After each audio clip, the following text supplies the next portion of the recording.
Vivencias.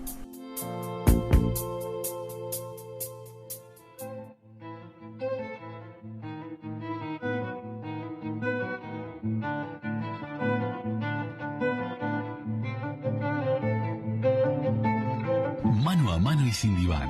La columna de Jorge Schneiderman en Vivencias.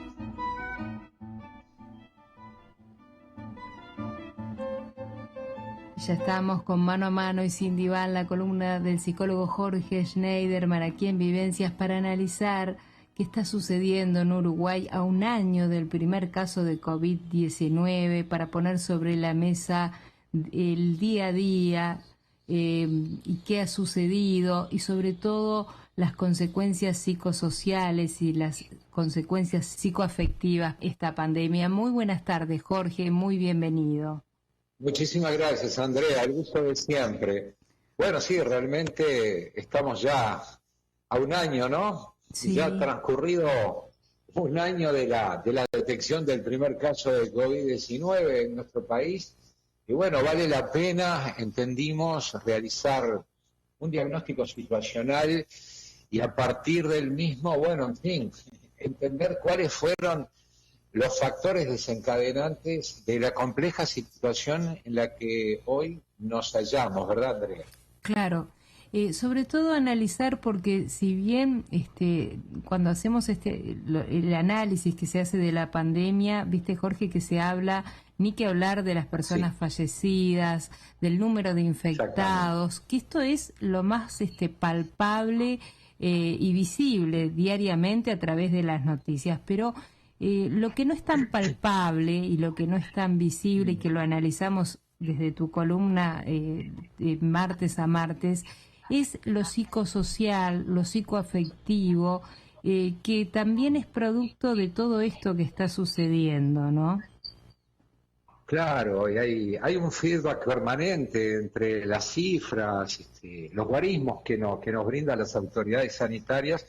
Y bueno, y ese estado de ansiedad, de incertidumbre que nos ha acompañado a lo largo de todo este año, ¿no? Y bueno, luego de un auspicioso periodo, como vos bien recordarás, en que nos convertimos en referencia internacional en cuanto al manejo de esta pandemia, bueno, llegando incluso a ser consultados por los servicios sanitarios de varias naciones del mundo desarrollado, bueno, ciertos aires triunfalistas quizás nos llevaron a bajar la guardia y a tirar en parte por la borda los logros alcanzados, ¿no? Y esto fue a partir de noviembre, Jorge, fines de noviembre, que empezaron a elevarse los casos, y creo que hoy estamos en el peor momento justamente de la pandemia, en nuestro país al menos, ¿no?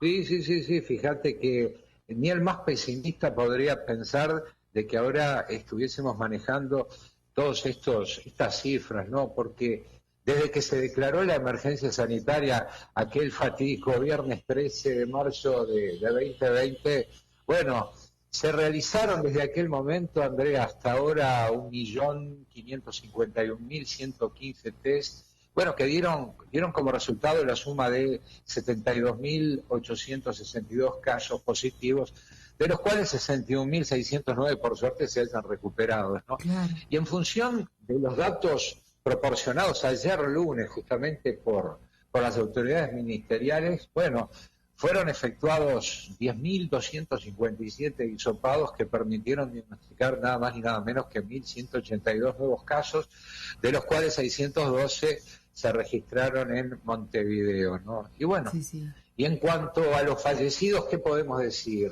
No, nos desgarra el alma, ¿no? Es lo más triste de toda esta pandemia, ¿no? Está clarísimo y bueno, fíjate que ya hemos llegado a las 717 defunciones, siendo el día de hoy, digo, los pacientes que están internados en los centros de terapia intensiva, algo así como 130, 131, si mal no recuerdo. Uh-huh. Por lo tanto, más que preocuparnos, creo que debemos ocuparnos y quizás volver un poco al viejo libreto que nos permitió de una forma u otra poder ir gambeteándole a este deleterio virus, ¿verdad? Lo que tú estás diciendo es lo que acaba de declarar y en conferencia de prensa el grupo asesor honorario, de retomar con las medidas, el ajustar un poquito las tuercas, ¿no? Un poco es leyendo a grandes líneas lo que han propuesto y lo que hoy estamos a la espera de las medidas que va a tomar el gobierno a partir de hoy, ¿no?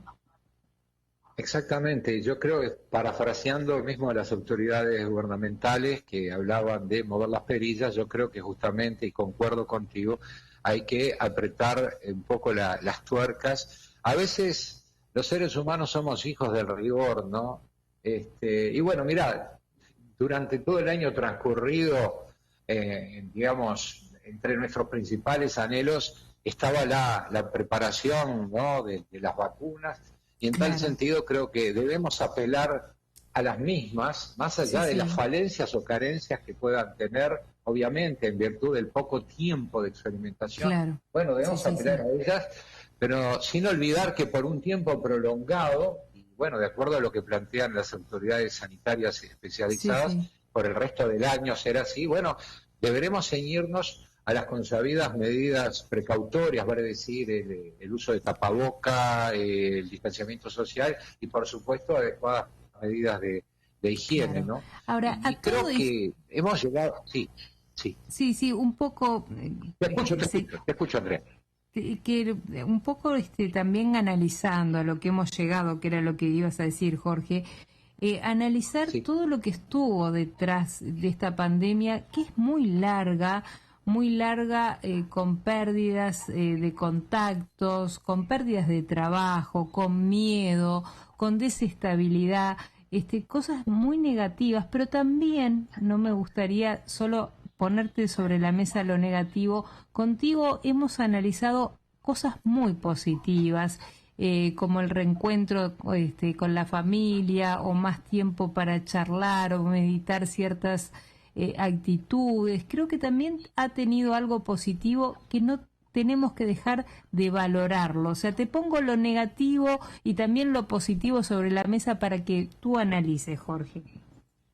Exactamente, porque de eso se trata la vida, ¿no? Cada vez que hacemos un balance emocional, Andrea, y vaya si lo hemos recorrido a lo largo de estos años, tratando de resaltar la importancia que tiene cada tanto hacer un arqueo de caja en cuanto a las emociones. Bueno, seguramente va a ser mucho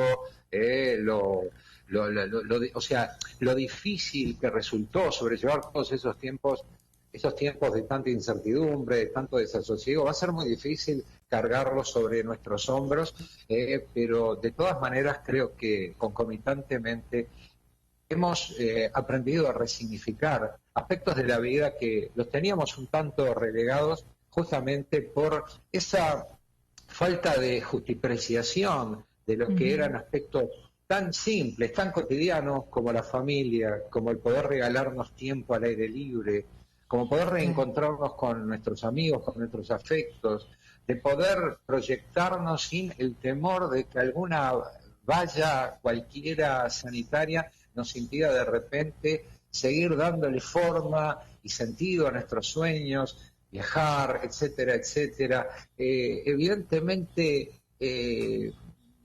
hay muchas cosas que vamos a revalorar, hay muchas cosas que, como hemos venido manifestando, debemos reubicarlas, reposicionarlas y en ese orden de prelación, en ese orden que le damos realmente a las cosas importantes de la vida, seguramente muchas de aquellas que fuimos generándole un lugar de privilegio, las vamos a ir descartando o las vamos a devolver al lugar de donde deben estar, esas cosas de repente tan mundanas, tan vinculadas a lo material, que tienen que ver simplemente con la efímera satisfacción de poder adquirir un bien material. Esas cosas seguramente para muchos, soy optimista, creo que para muchos van a volver a ese lugar accesorio, y creo que vamos a reperfilar nuevamente como algo importante, como algo significativo para nuestras vidas, eso que vos planteabas hace un ratito. el reencuentro con el otro, el reencuentro con nosotros mismos, el reencuentro con aquellos mínimos detalles que se perdían en el vértigo cotidiano y que no le dábamos bolilla, literalmente, ¿no? Claro. Y que seguramente cosas tan esenciales, que hacían tanto a nuestra cotidianeidad en los tiempos que precedieron al estallido de esta pandemia, seguramente lo vamos a resignificar. Y creo, y soy optimista en eso, Andrea, creo que vamos de una vez por todas a humanizar un poquito más esta cotidianeidad, este ritmo de vértigo, esta tendencia contumaz al consumismo. Creo que si algo tiene como rédito este tipo de situación tan trágica, es de repente mostrarnos desembosadamente dónde está realmente lo esencial y dónde está lo superfluo, lo accesorio, Jorge, ¿no? que escuchándote con mucha atención lo que estás diciendo, me hiciste pensar a tantos temas que hemos tocado y me hiciste recordar un tema que lo hemos tocado en varias oportunidades y que creo que tiene que ver con esta pandemia que estamos atravesando, es el tema de la resiliencia. Creo que si algo nos ha hecho ver la pandemia es si somos o no resilientes. No sé qué pensás vos. Sí, por supuesto. Esto ha sido un gran banco de pruebas, Andrea, como para poder ver nuestro temple, nuestra resiliencia. Y como recordarán los oyentes, la resiliencia es esa capacidad de exponernos o transitar por situaciones de estrés, por situaciones que trastocan nuestros esquemas y luego de la tormenta poder retornar a ese estado primigenio e incluso retornar fortalecidos, ¿no? O sea, es esa capacidad de ser sometidos a situaciones como acontece en la naturaleza, en los ecosistemas, que luego de una tormenta, de un huracán, vemos cómo esa naturaleza vuelve a resurgir y vuelve a dar su mejor versión, a reverdecer y a fortalecerse. Bueno, yo creo que estas son aquellas instancias que ponen en funcionamiento esos mecanismos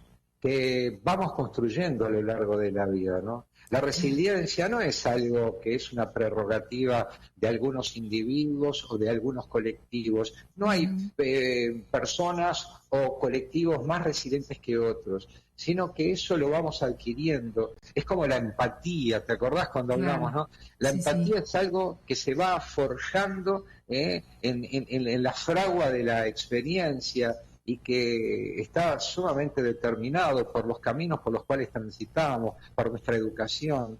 Somos tan resilientes como vamos aprendiendo a hacerlo a través del aprendizaje, a través de la influencia y la incidencia que tienen en nosotros nuestros grupos de pertenencia y referencia. Y creo que dentro de lo que es el mensaje permanente que damos a través de vivencias y por supuesto en particular desde Mano a Mano y sin diván, es tratar de trabajar nuestras emociones, poner nuestras capacidades al servicio justamente de la generación de fortalezas entre nuestros pares, promover en los otros también, promover en los demás la importancia, la necesidad de fortalecernos a través de la construcción de proyectos mancomunados, tratar de enfrentar este tipo de situaciones siempre en clave de nosotros, como bien nos gusta decir en este espacio, ¿no? Y creo que esa es una forma de imbuir a los demás de la importancia que tiene el poder sobreponernos, el ensayar una y otra vez, luego de cada caída, la posibilidad de enfrentarnos y emerger resilientemente fortalecidos luego de cada caída. Creo que por ahí esa debe ser la actitud, ¿no? Y me parece que en ese sentido vamos a salir bastante bien parados, Andrea. Bueno, Jorge, te escucho y es un placer, como todos los martes, y miro el reloj y se nos van los minutos. Estamos ya pasados, pero me gustaría dejarte este último minuto para que cierres a este año, a este ya casi un año del comienzo de la pandemia, que cierres tu columna. Bueno, yo lo que querría decirte a vos y a la amable audiencia es que, bueno, a lo largo de todo este ciclo hemos insistido en la necesidad de sostenernos como colectivo, bueno, fortaleciendo, como decíamos, las redes de contención familiares y sociales, informándonos concienzudamente, sin dejarnos avasallar por el ruido mediático y el afán de, qué sé yo, de retornar a como dé lugar rápidamente a prácticas y costumbres que por imperio de esta realidad son más que contraproducentes. Ya volverán los abrazos, las fiestas, los encuentros, las semanas de turismo, los carnavales disfrutados a pleno. Pero hoy más que nunca, Andrea, debemos abrazarnos, pero a la vida y al sentido común, ¿no? Y como señala, mira, un antiguo axioma talmúdico, que creo que bien vale tenerlo en cuenta, quien salva una vida, salva al universo todo. Así que a cuidarse, amigos, y ya estamos con un pie en la orilla, no podemos aflojar ahora. Y bueno, abrigar esperanzas, una actitud responsable, y de esto, como hemos insistido muchísimas veces, vamos a salir entre todos. Y bueno, este es el mensaje. El mensaje, bárbaro, Jorge. Andrea. Muchísimas gracias. Nos reencontramos el próximo martes contigo. Un placer como siempre. Muchas gracias. Vivencias.